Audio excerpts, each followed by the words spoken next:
LAPC team. I'm going to go over a quick tutorial on how to use Appfolio and T-sheets on every work order. There are 3 steps that we need to follow. The first step is going to your property manager application. Once you're logged in, go ahead and click on the dashboard tab, and you're going to see all the work orders that have been assigned to you by your supervisor or by the maintenance customer service department. Here under in progress, you're going to see work order 63049.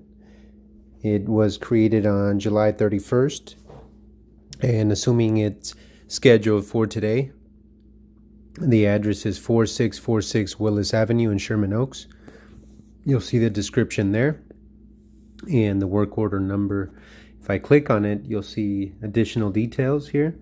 But for now, let's make a note of work order 63049. And keep in mind that when you're looking at your daily schedule, you should see all the work orders scheduled for that day. You'll see the dates and a time slot. In general, the ones that are assigned with time slots, you'll see that are scheduled with a 2 to 4 hour time slot. So it might say 8 to 10 or 10 to 12, 12 to 2. If any of the work orders are not set with the time slot, then you can get to those at any time during the day. Step number 2, you'll need to go to T-sheets. Once you go to T-sheets, it says here that it's Monday, August 3rd. You want to verify the date, the time, and you want to click on the customer. So if you guys recall, the customer is 4646 Willis. So let's look for that. I'm going to go ahead and type it in. Willis Avenue. And do not click on the customers that have a unit number. Try to look for just the address of the building. So here we're not finding one. Oh, here it is. It appears that the last one is the closest one. So let's go ahead and pick 4646 Willis. It says exterior. If by chance you don't find the customer, you can always click on unassigned. So type in unassigned. Under the subcategories, you're going to see your supervisor's name. So for this example, let's go ahead and click on unassigned Sandra. And the service item will stay the same, labor only.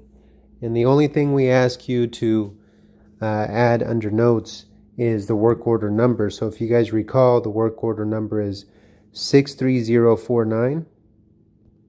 So 63049. Go ahead and save that, and you're going to clock in.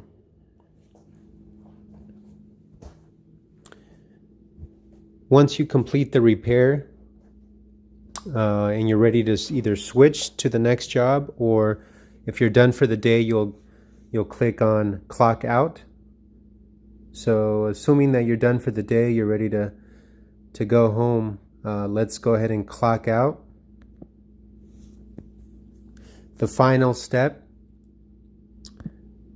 you'll go back to your property manager application and you'll find the work order that you just completed.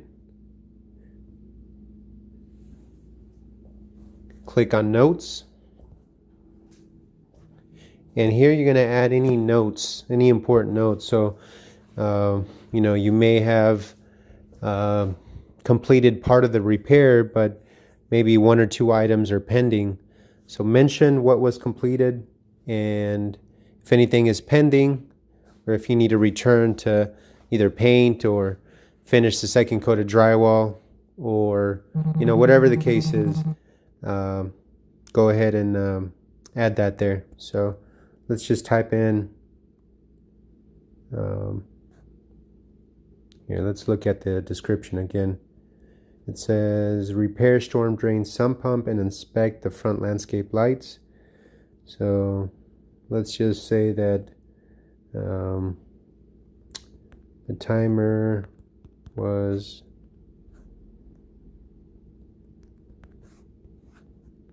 updated and the sump pump was replaced. You can also add a photo here. So let's just take any photo.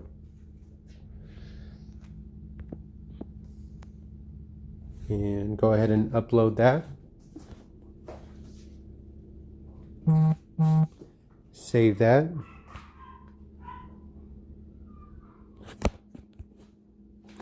And you can add as many photos as you'd like. You just will have to continue clicking on note and, add a note, upload a photo.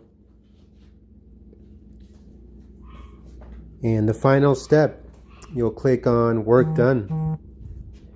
And it's really important that you click on work done because Appfolio gives you a maximum of 25 work orders that will show in progress. So if your supervisor or the customer service department assigns a work order and you have 25 still open, then you're not going to be able to see them. So really important that you close them out after you complete them.